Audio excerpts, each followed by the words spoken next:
All right, everyone, time for some combat radio. You're going to like this show because from a secret undisclosed location, just back from Sundance, is the intrepid Eric Mark, actor, producer extraordinaire. Eric, how are you, buddy? I'm excellent, thanks. Even better so because I'm chatting with you. See, exactly. And now you know, ladies and gentlemen, he got and studied the script we sent him on how he's supposed to talk to us. Handled. Exactly. Yes, yes. By the Combat way, rules and regulations. It's be nice to even. yeah, be nice to Ethan, please, because nobody really is. By the way, fun fact, you've got a new IMDb credit coming your way if it's not there already. It's a process, as you know, but for Do Combat it. Radio Christmas Carol. Things are going my way. Thanks. Thank you. Yeah. Now, just when you thought you had it going good in 2024, now your IMDb rating will plunge with your association with the Combat Radio Christmas Carol. You But were in the bottom 5,000 of our participants. Perfect. well, Ron Perlman insisted on it. We were talking with Ron Perlman and we said, we're going to do some credits. And he said, make sure you get the guy who came into the green room and annoyed the fuck out of me as a British dude.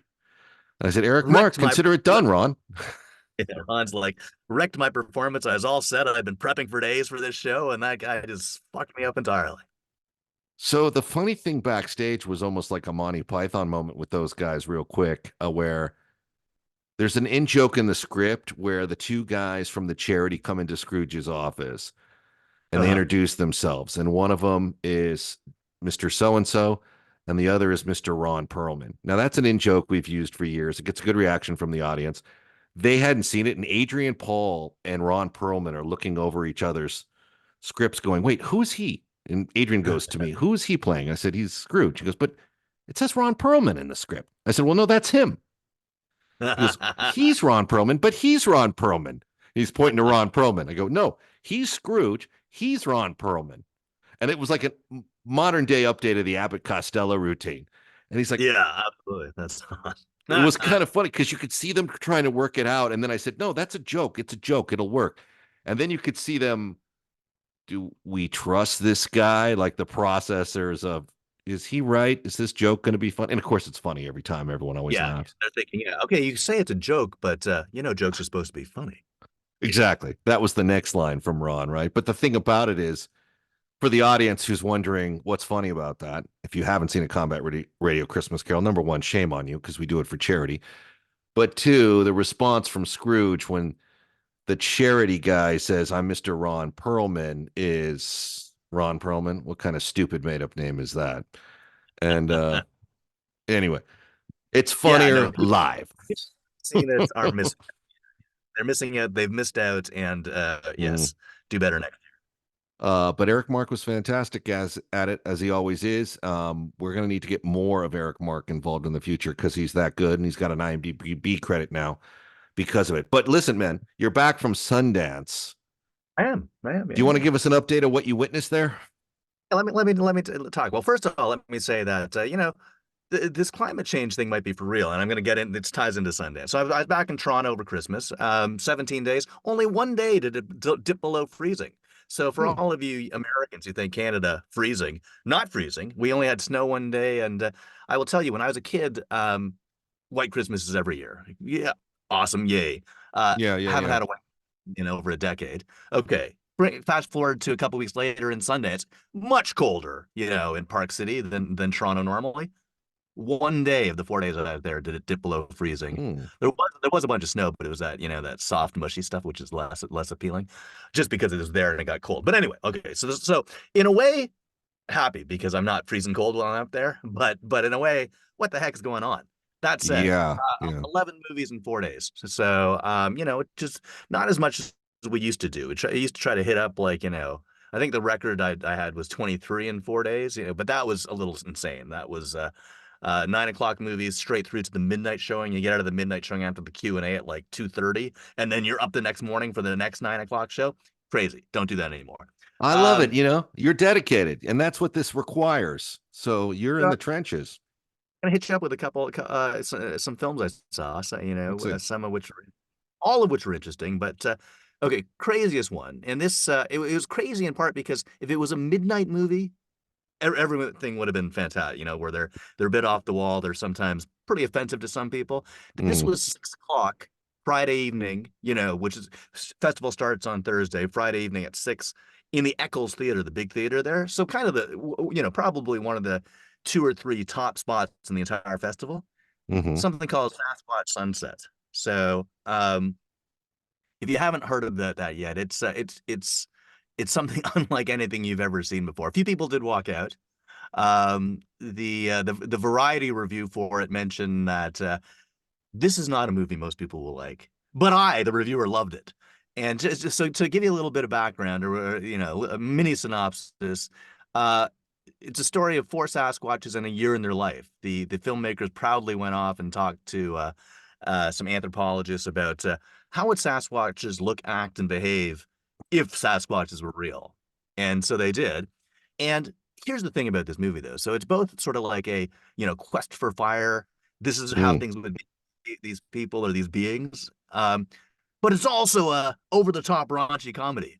And I don't know that they mesh the tones exactly. I think a portion of an audience is going to think that's it's fantastic. A lot of people are going to think less so. I mean, I've never seen a film with more bodily fluids just exploding out of various orifices, because Okay. that's what they told them would happen. So that was, that the famous picture that in the 60s in Northern California, the black and white photo that sort of started the whole Sasquatch craze, that like the blurry Yeah. picture. Very They sort of convincing.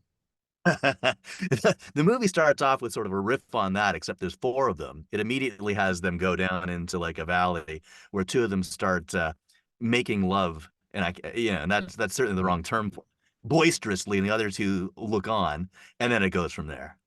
Now here's the thing though. If you don't know, if you just watch the whole movie and you're kind of like, what the heck, and a little shocked, the two lead stars are your boy Jesse Eisenberg and Riley Keough. So it's you have no Really? idea they're in these, I will say, incredible Sasquatch outfits. So, in concept form, the idea of this is actually intriguing, and I'm into it. I don't know. Now, obviously, I have a Yeah, level of taste that's a little bit more, I guess, better than the average audience goer. Let's put it that way. But absolutely. I think it's kind of a funny idea, especially to start with the what is it, the Magruder footage, or was that who shot that? Or Yeah, that's the so equivalent of it's the wild, unconfirmed beast version of yes. yeah, and I don't know why anyone hasn't done a better look at that footage and like make an independent movie around that. I mean, they did Pottersville, which is kind of a knockoff on the whole, you Not to know. mention one of your favorites, Harry and the Hendersons. I've never actually seen Harry and the Hendersons. Mark Wow. Marshall, I think, worked for Spielberg at the time it was in production, though, and it's come up on the show between us. But I've never. They wanted Jimmy Stewart for that, and the only reason I say that is that's how Mark Marshall met Jimmy Stewart, as he came in for a meeting on Harry and the Hendersons. But Really back, amazing. yeah. But back to what we're talking about. So I like the idea of a year in the life and a Yeti. I mean, look, these things are kind of Well, fun, and they. What's that? Yeti's cousin Sasquatch. Yeah, Yes. yeah, okay, Sasquatch. Like these Geico caveman commercials. We have some friends who actually worked on the caveman show and the plot. That can be a fun idea. Look, it's not rocket science, but it can be entertaining. So I'm for it. I'm like, try it. And you're saying some people walked out, huh? But that's not a bad thing, right? I mean, that means you're making bold choices. I think you're right, though. The idea that maybe a midnight screening of this movie would probably have helped it Absolutely. along in the If minds of this the had been a audience. midnight screening, oh, it would have killed. I mean, this was Yeah. like it's because it was positioned more as a prestige picture, because the brother directors, David and Nathan Zellner, um, with it became the guys who have had more films at Sundance than anyone else. They've had five shorts and five features, so they've done Wow. 10 movies. They're kind of acclaimed. Um, and it's it always struck me that it's weird how many brothers co-direct movies, right? Like, I mean, there's so many brother and brother teams, very few sisters. I mean, the Wachowskis, but they started off as brothers. Right. They did. See, it's an interesting point. Number one, I'm not sure I could do it myself, direct with a sibling. But I know, you I know I could, nor would it be a great result, to be honest. I love my right. siblings, but it's insane. I'm not really sure that that's a great recipe for myself. And I want to say that Eric Mark used the word acclaim, which always brings up my response to that. What the fuck does that even mean? Acclaimed. Hey, I'm Alex from Quiet Riot. I'm Dizzy from Guns N' Roses. I'm Johnny from Typo Negative. I'm Mike from Wasp. help us cure NMOSD and with it, cancer. Go to Guthrie Jackson Foundation And donate now. I was in a screening once where somebody said acclaimed filmmaker, and the cinematographer turns around and goes, "What does that mean?" And everyone in the screening was like, "What does that mean?" And this is a Warner Brothers screening room, by the way.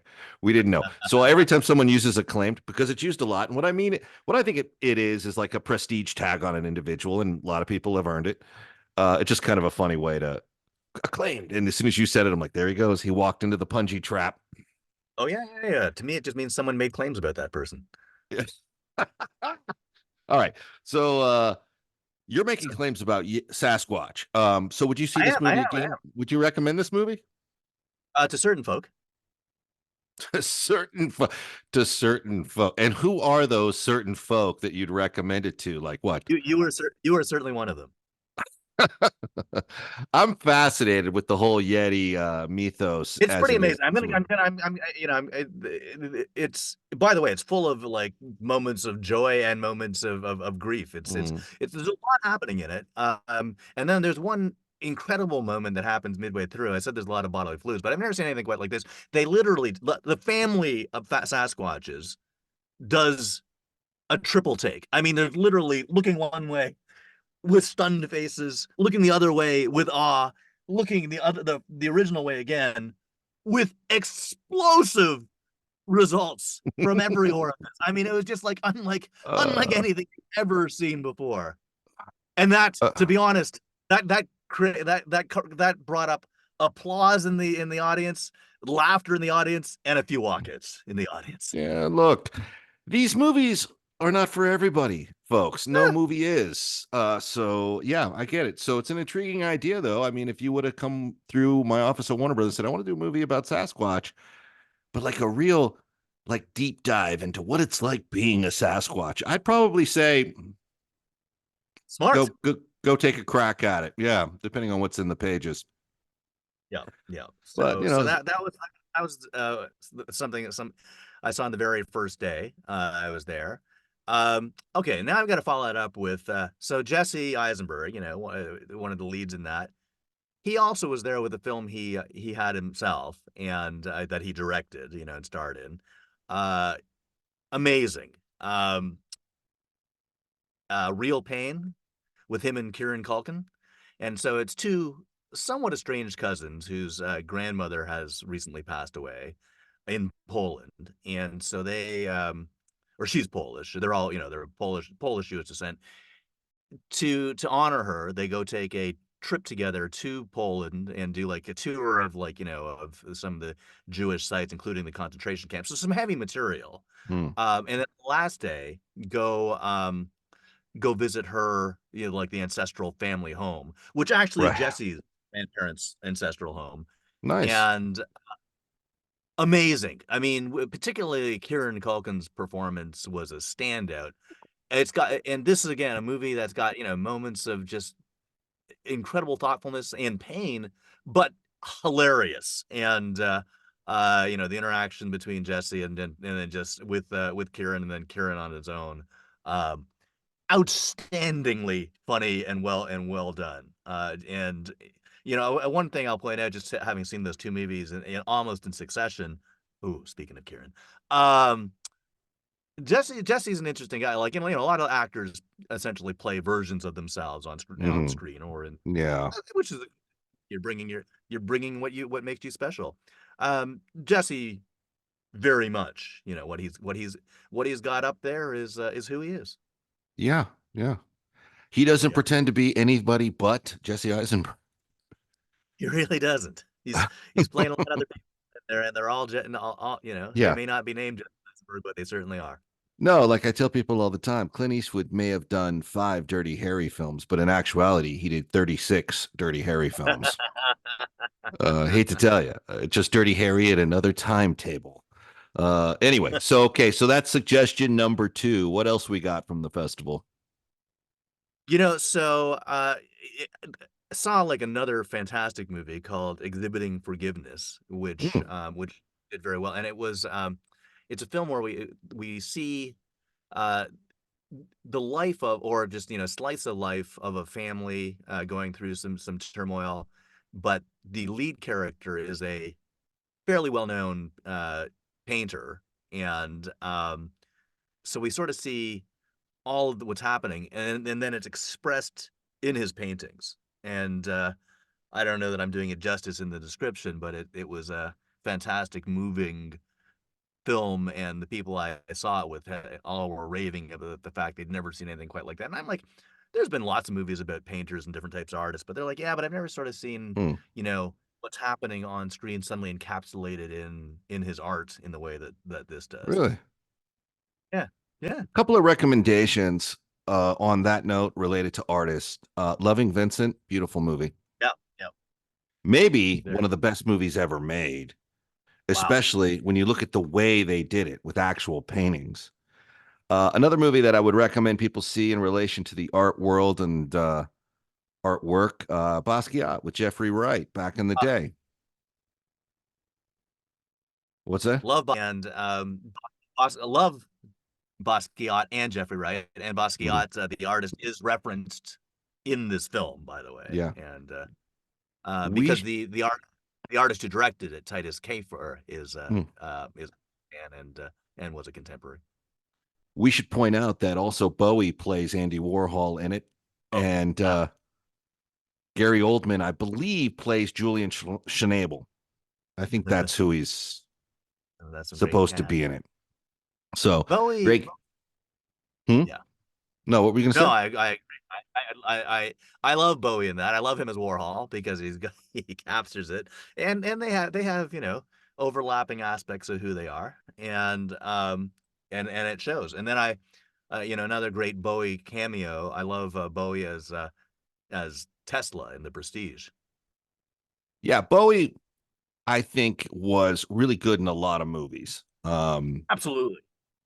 So We I'm digress for a second, but when Bowie and Prince passed away, and in rapid succession, two great artists and geniuses, but I was having like a discussion, and that's the nice way to say it, with a friend of mine, huge Prince fan, and who was the more influential artist? And she's like, oh, Prince for it, and I'm like, you don't hmm. understand what David Bowie is then. I mean, yeah, Prince was, a musical genius, obviously a multi-instrumentalist, extraordinarily talented, and a gifted songwriter who contributed songs to so many people. Bowie had so much influence in music, but so far beyond music, like, in every art form, in dance, and, in visual arts, and just in fashion. Yeah, it's hard for me to even have that discussion. So this is dangerous territory with Eric Mark because he takes these things very personally. He's very much dedicated to his music and the art form. Don't get him started on Depeche Mode. But Well, don't you uh, get me started on this Code, because yeah, your prejudices show through, and they're incorrect, and you're judging like teenage I Depeche Mode in the early '80s. hold up. I don't have any prejudice towards Depeche Mode or its members. I have a lot of respect for what they did musically. It's not my thing, but it can certainly be your thing, and that's the case I'm gonna make with music.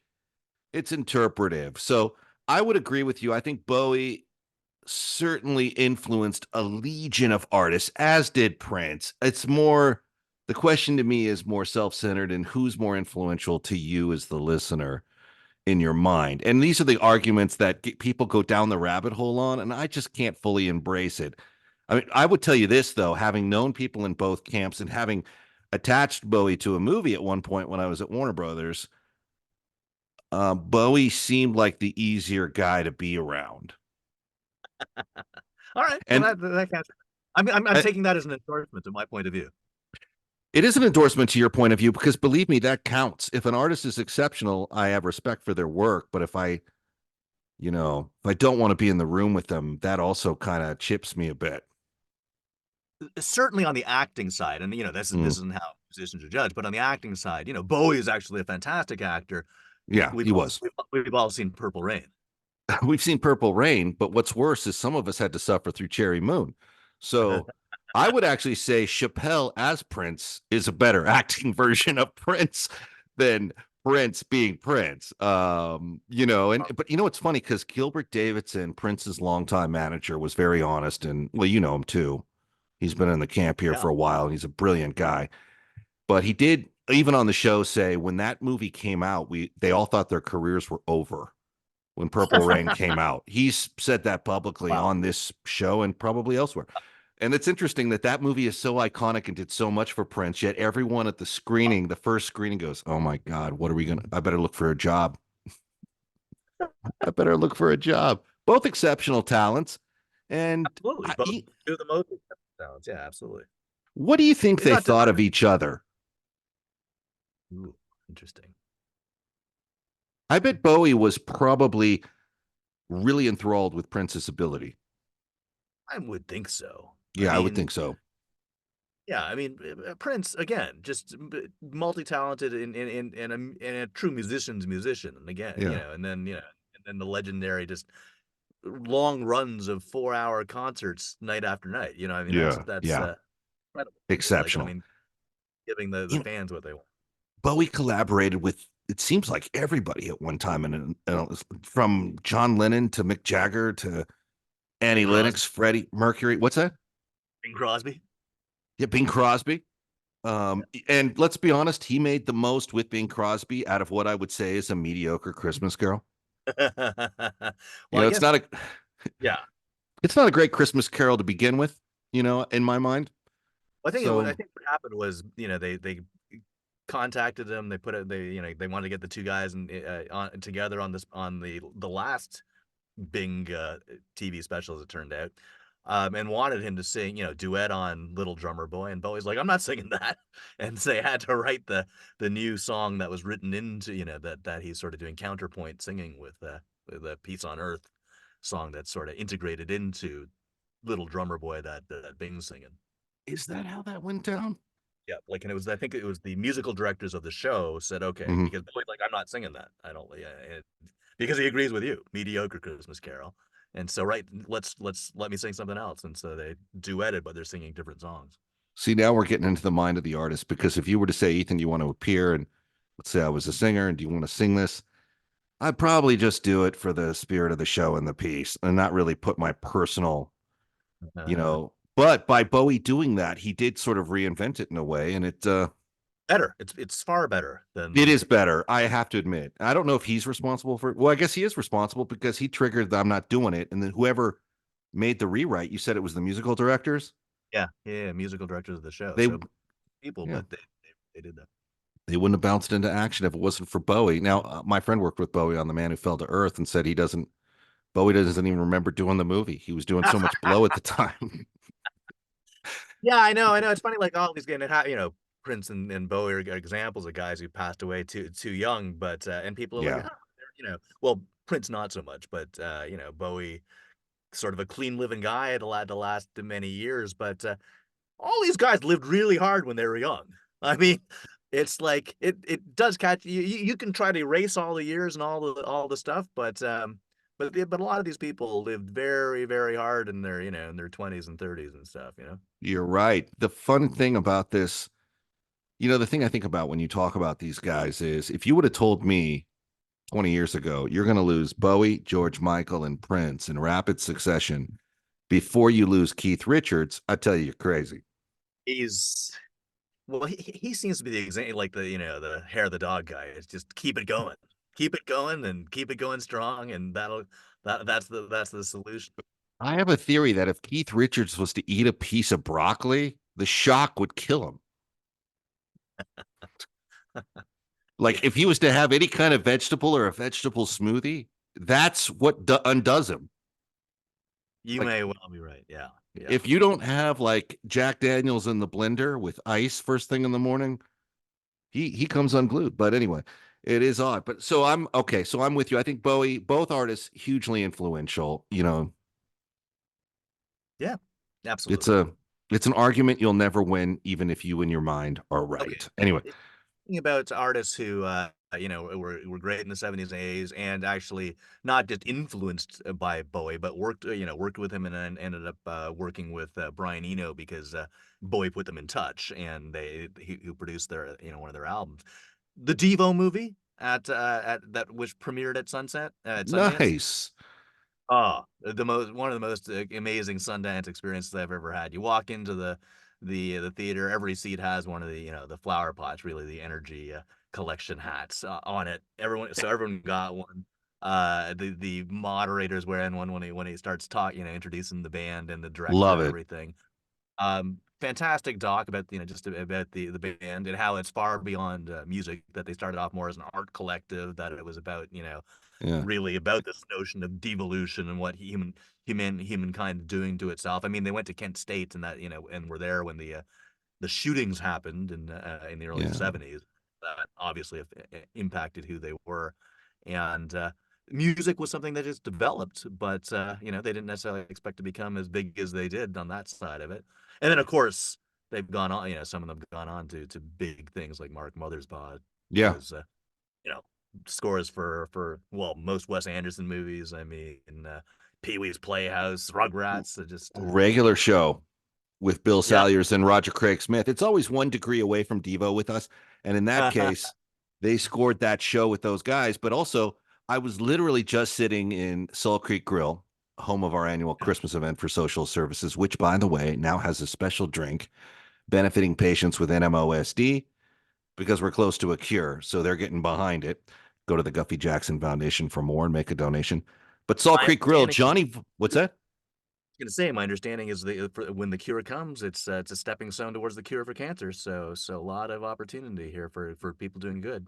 Yes, the Guffey Jackson Foundation has a bunch of information from the Mayo Clinic, which shows that a blood biomarker in NMOSD patients appears to be a blueprint for curing cancer. And it's all there. Harvard Medical and UCLA both support the claim. So it's interesting. And it's a good time now if you're interested in getting cancer, which was a black hole for research and money. Now they think they actually have an edge on it thanks to NMOSD. Hashtag NMOSD for more. But real quick, so we're at Salt Creek Grill and Johnny Votto starts doing the drum beat to the Devo version of Satisfaction Ah, on the yes. table Wow. for Sean because she was talking about Devo. And he does, and he, of course, everyone drops it to that moment in the song where it's not, I can't get, no, it's, I can't get me, no, you know, Satisfaction. exactly. Brilliant. No, It's so, satisfaction.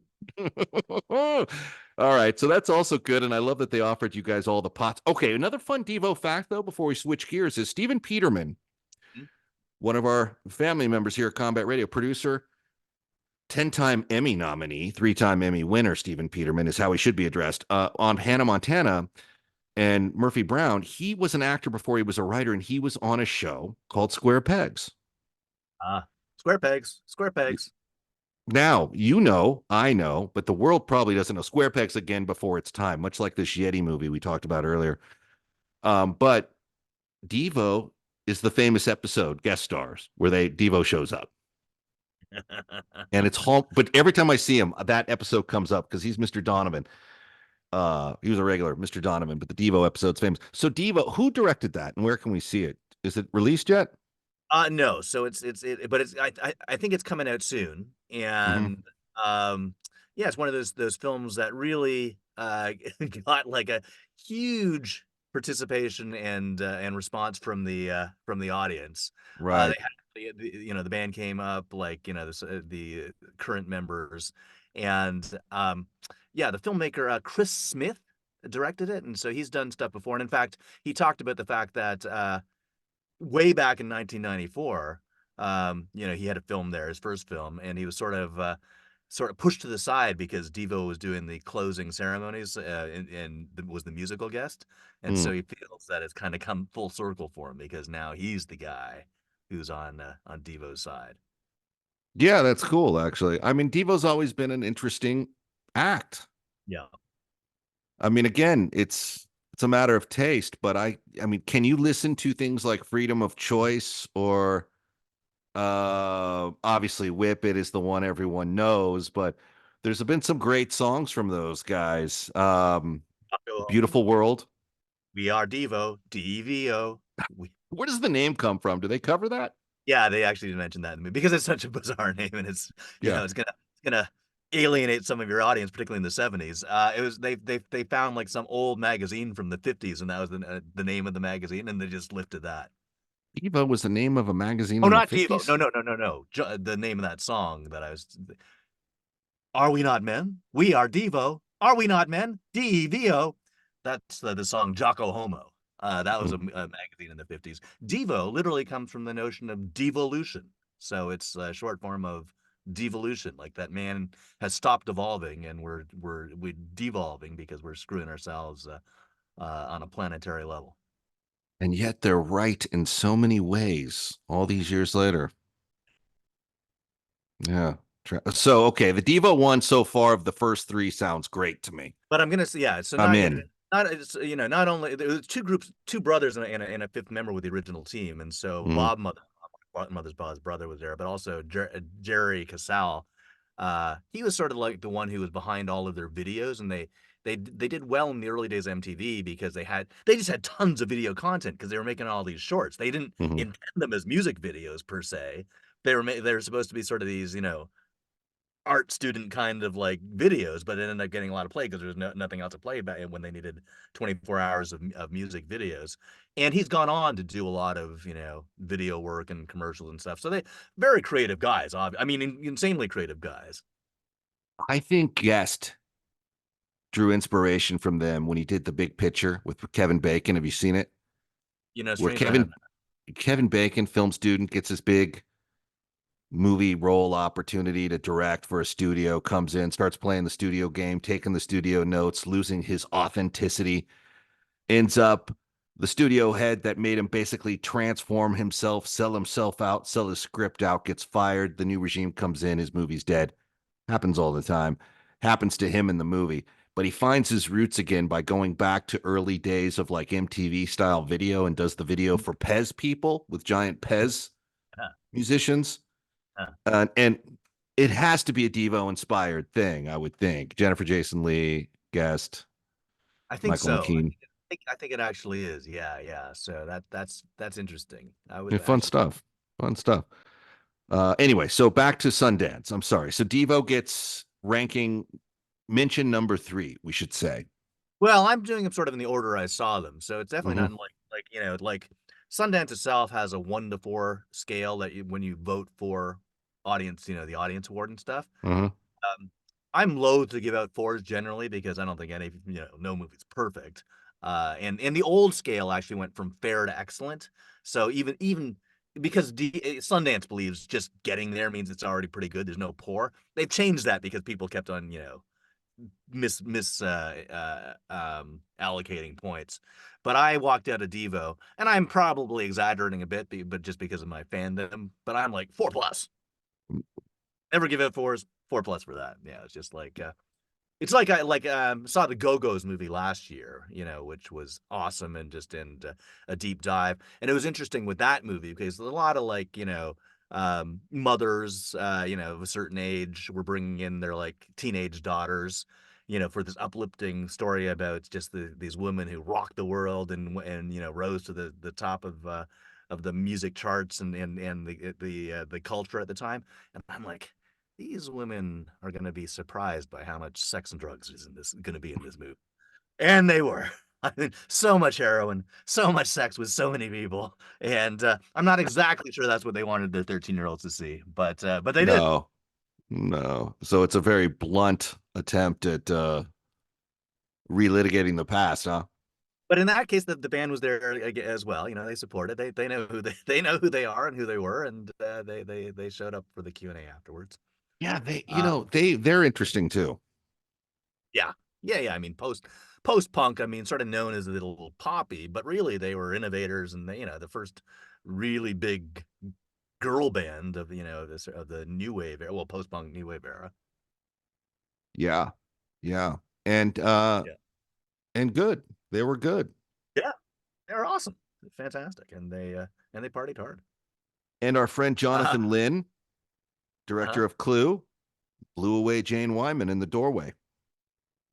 Oh, good for Remember, both of them. she's Very the nice. she's the grant the what's the singing telegram girl Yeah. Yeah. Yeah. who shows up in Clue and gets blasted. Anyway,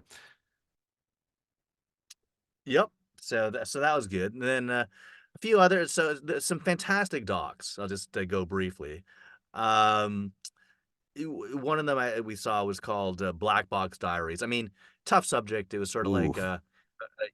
well, late 20s journalist in Japan, you know, raped by like a top executive or of a media conglomerate, or even effectively the guy who ran it. And it starts off by saying, having just a voiceover of the phone call from her sister, don't talk about this. Like, you're just going to bring dishonor to yourself and our family and everything. And it makes the sister seem like an ass, but it turns out it's more of a comment on the culture. And the sister wasn't trying to be against, the protagonist. It was more like understanding what a patriarchy Japan is, and how just, how male dominated it is, and how taboo some of these subjects are. But this journalist, now in her early 30s, didn't pay attention to her family, or others, ended up writing a book, doing a big interview. As her family had told her, she was ostracized by the country after. I mean, people yelling insults at her, calling her slut and everything, and saying, "How could you do this to such a nice man?" And ridiculous stuff. Oh. Meanwhile, the whole Me Too thing happened in the rest of the world while during the course of the movie, because it takes place over 5 years, and that kind of helped her case. Although, again, Japan, a different kind of society than Western society, much more Hmm. closed and reserved. I would say, like, one of my buddies once said to me, me as a Canadian, like, you guys think you're so nice, or polite, but Japanese are even more polite. And I'm like, yeah, but we Canadians are genuinely polite. Japanese are polite and nice, but they're seething inside.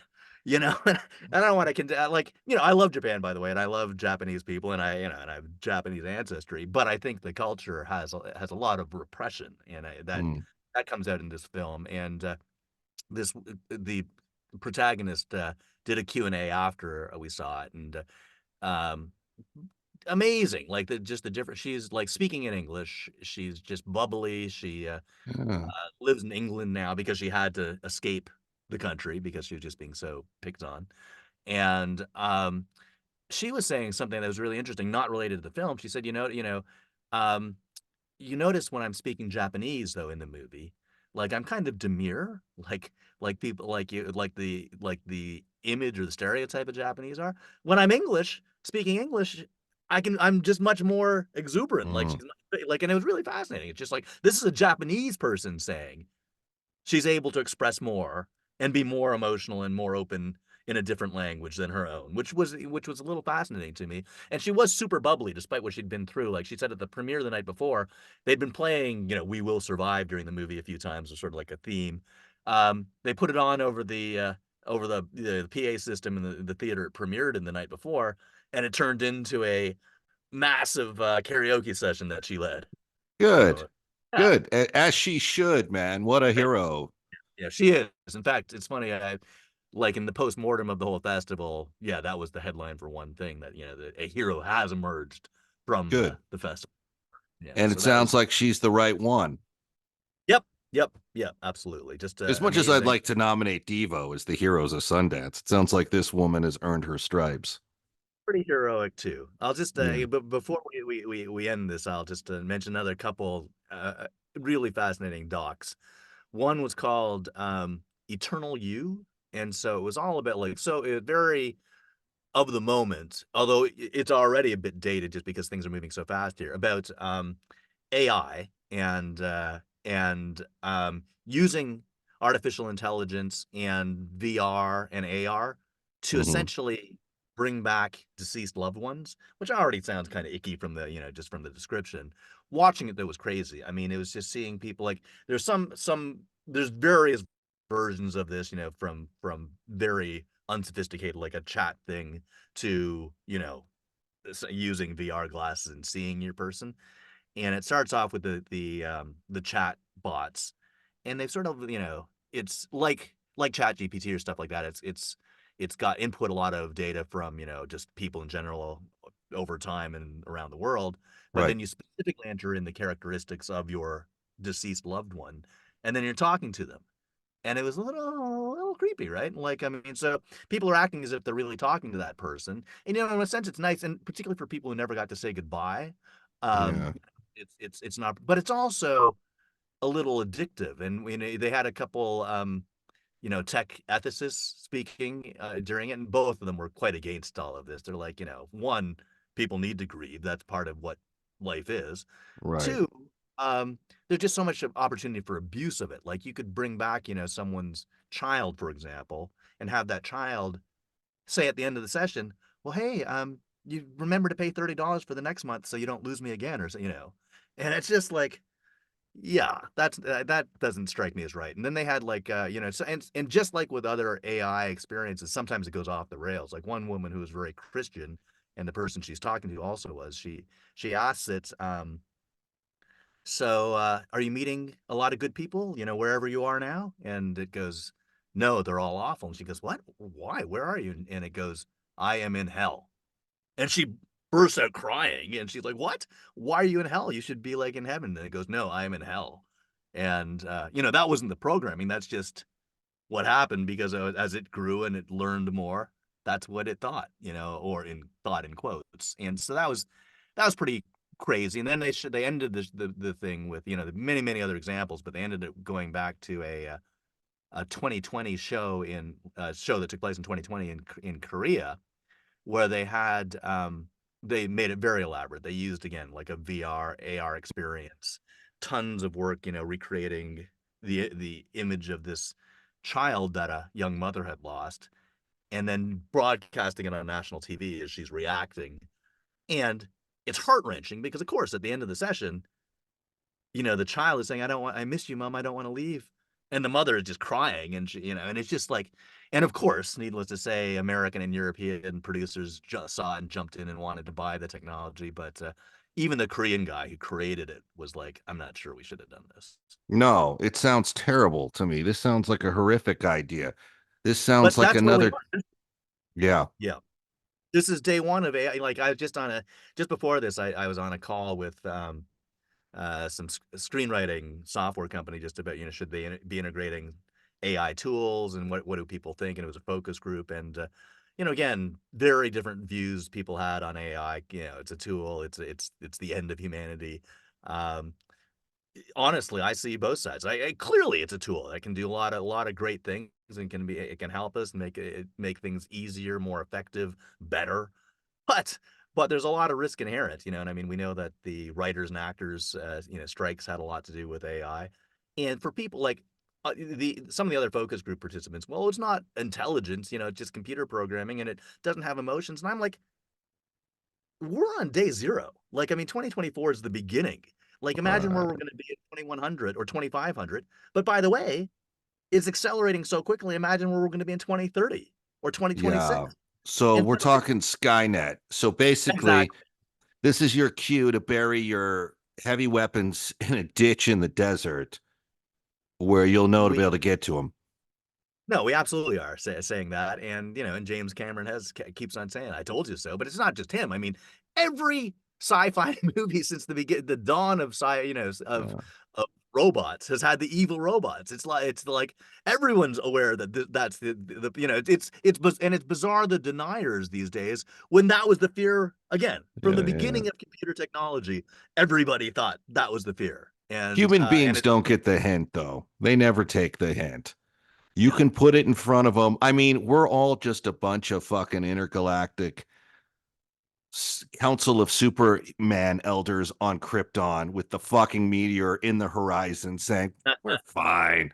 Don't worry about it. And even when it's exactly right. lighting us up, we're still buying the fucking myth. What? Yep, no, you're exactly right. People are just short-sighted. They ignore the reality around them, and they make assumptions that aren't aren't necessarily true. And I mean, for one, we are biological beings who have thoughts and emotions, but it's Right. still chemical and electric reactions. It's do we have souls or spirits? Maybe, but can a artificial being have that? Maybe, and even if it couldn't truly have that, it can do operations so quickly with so much information. It can certainly make it seem like it's doing it Right. in a way Right. that's Right. indistinguishable to us. And again, day zero. So it's No. naive to think on day 2000 and day 25,000 we're not going to be a lot further along. You say day zero. I would say we're actually in deep shit. We're there's just no govern. I mean, look, I don't. AI is a great tool, I think, for science and medical science because of what it can do. I think it should stay out of the arts, and I really don't like it anywhere. But I'll take it for medical science because I know from some of my recent conversations where cancer cures are being mapped that AI can do what would take a doctor 10 years, AI can probably do in 10 days. So Yeah. eventually, as it ramps up. So I'll take it in certain aspects of my life. But then again, is it going to be like the Forbin project where the supercomputer keeps us alive just to fill a role before we? It's like I have no mouth, but I must scream. It's like that moment. What's is that the Harlan Ellison Sure. book? Where the Yeah. computer Yeah. Yeah. intergalactic. Anyway, Yep, or the Matrix or whatever. I mean, there's so many different cautionary tales that we've seen and heard about. I'm gonna do one last film before we go. I think yeah, you'd like go. this. Another um something called Daughters, and so it was interesting. Daddy daughter dances, and Yes, yeah, and so here's a bunch of daughters, wanted to do a daddy daughter dance, but they can't because their dads are incarcerated. And so, a woman decide or a daughter decides, you know what, I'm going to call up the local prison and see if they would let us do this. And everyone's like, nah, of course they're not going to let you. Well, they did. And good, good, yeah, that was 13 years ago in Richmond, Virginia. It's actually expanded to DC and a few other places. And good. DC, you can't imagine it was touted as the tearjerker Hmm. of the festival. Can't imagine the looks on the faces of the young girls and the fathers. Um, I, I personally think the documentary is a little flawed, just it's a little one sided, but it tells a fantastic story, and what an accomplishment these people have made, and what joy they're bringing to people who are lacking some of it. Yeah, I'm for it. On the surface of what you're telling me, I'm for that. And props to the prison departments of corrections, whoever approved the idea and said we're For going to sure. do it. Yeah. Yeah, I think that's awesome. And what's that called? Daughters, and that's how I ended the festival for myself. So a great way to go out, and a great way to end this little discussion. Well, that's very kind of you. So impressions as a whole, in terms of you're at Sundance on a regular basis, how did this festival stack up with all the others? You know what? Quite honestly, it's a great comeback after the pandemic, where it's been shut down for a couple years, and then last year was really scaled back. This one felt like this the first full one. Still Hmm. felt smaller than it did in 2019 and stuff, or even 2020, which was the last pre-pandemic one. I say pre-pandemic, although it was probably a super spreader event itself, by the way.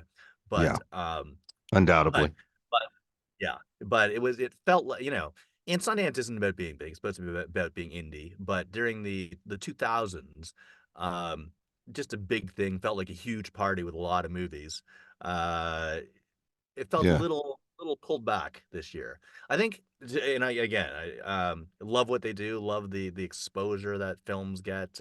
Just love the opportunity for movies that might not have been otherwise hugely viable and commercial and out there, to have a chance to be seen by people who can buy and distribute them and stuff. And that, it's fantastic. But didn't feel to have the scale that it had, a decade ago, say. Did you see our buddy Bob Redford? Uh, he was prominent on the screens. Didn't actually see him in person. I have in the past. He's introduced some films. That is another thing that's shaken up a little bit. So John Cooper was the longtime head of the festival, and Hmm.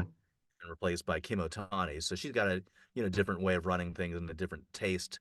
Um, my friends, they're involved in the festival, and his John used to give to them and many other people recommendations, and then she has since then.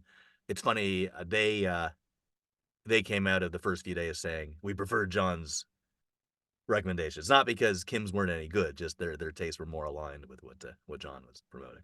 There you go. So Well, there you go. So yeah, so things I'll co- change. yeah, things change. And, look, I heard Bob wasn't that interested when you said you were scaling back your appearance there, that he also decided If I can't hang with the intrepid Eric Mark, I don't want anything to do with Sundance anymore. There you have it. Real quick, Last, what's that? sorry, last I'll say it was the 40th year anniversary. So before every screening, they just where you're getting seating and stuff, they were playing like a montage of the 40 years of Sundance. That was pretty awesome. Oh, Just awesome. That's a good amazing way to to see. do it. Yeah, that's awesome.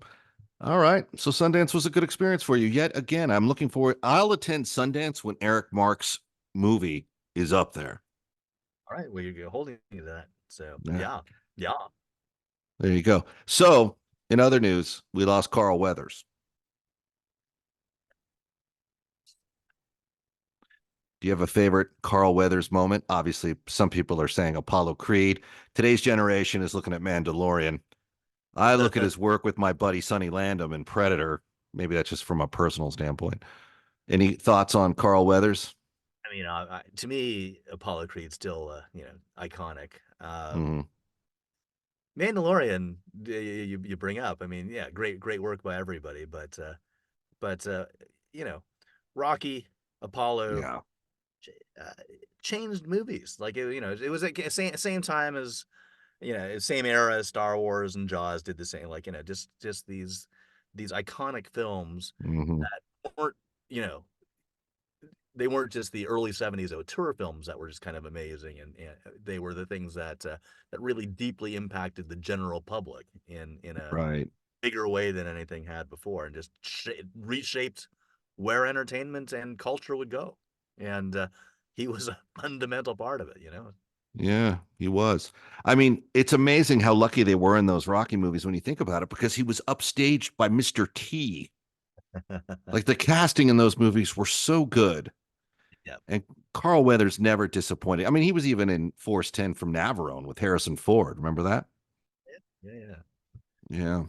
Although Rocky casting does make me laugh in that yeah, there's a lot of fairly short heavyweight champions of the world in that series of Yeah, yeah, pound for pound. Yeah. Yo, you playing put my playing stuff on Skid Row? yes You put you against you put Sly. yeah. Yeah, and he Sly at his absolute slyness. You put my stuff on Skid Row? What are you putting me? You know who actually is in Rocky? Is our boy Stan Shaw, who would later play a fighter in Harlem Nights. Been a part of the show here. Actually told a great Eddie Murphy story, but probably shouldn't say it on the air, and it's his story to tell. But Rocky, yeah, legendary movie. Wait, Carl Weathers. I saw yeah, so rest in peace, Carl, and we Yeah. great thoughts and great memories. I saw Frank Stallone playing upstairs at Vitello's, at the jazz club. Did you? How was he? This this was pre Sheila E. He was actually amazing because Frank did all the music for Staying Yeah. Alive, right? That was Yeah. except for the song Staying Alive. But fantastic musician and funny. But he's like, yeah, everyone asked me about my brother, about Sly, and what it was like growing up with Sly. And he goes, and everyone talks about how funny it is that you can't understand what he's saying, but this is what growing up with Sly was. I'd be talking, I'd go, hey, Sylvester, what's up? And he goes, he goes, yeah, okay, well, yeah, well, we should do lunch. He was, he was so ripping into his brother. It was, it was so cool, yeah, but in a hilarious way. Yeah. No, it's one of those hallmark performances, Rocky and Rambo, I think. So we get to win this time, so. Or And like just the but cadence and delivery. people don't give him enough credit for having written all this stuff. They like created the stuff that's legendary, and Yeah. obviously, Yeah. so, Yeah, he deserves some credit for sure. And so does Frank. Frank's a talented guy. absolutely, yeah, Yeah. I went and saw the guy. Yeah, Of course. So last word, Eric Mark. In closing, what do we got?